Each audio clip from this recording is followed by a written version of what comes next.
বিয়ের পূর্বে কোন মেয়ের সাথে কথা বলবি না, খবরদার, তোর যোগ্যতা নেই ওর সাথে কথা বলার। তুই কে রে?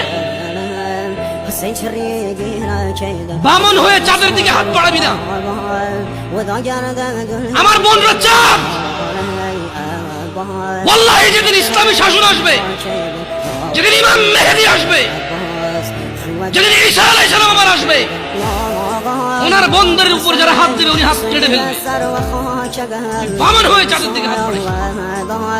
আমার বোনরা চাঁদ। ইসলাম মেয়েদেরকে চাঁদ বলেছে আর তোকে বামন বলেছে। বেটা তুই বেটা ছেঁড়া খাতা শুয়ে লাখ টাকা স্বপ্ন দেখিস, বিয়ের আগে মেয়ের গায়ে হাত দিস? সাহস কত তোর, সাহস কত?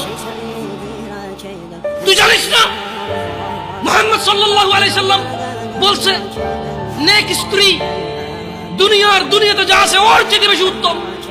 তুই কি করে ওর গায়ে হাত দিস বিয়ের আগে? তোর সেই যোগ্যতা আছে বল? তোকে আল্লাহ জাহান্নামে ফেলবে, তোকে আল্লাহ জ্বলন্ত আগুনে নিক্ষিপ্ত করবে, তোর শরীর পচবে, তোর শরীরের গন্ধে জাহান্নামীরা থাকতে পারবে না। তোকে এত নিকৃষ্ট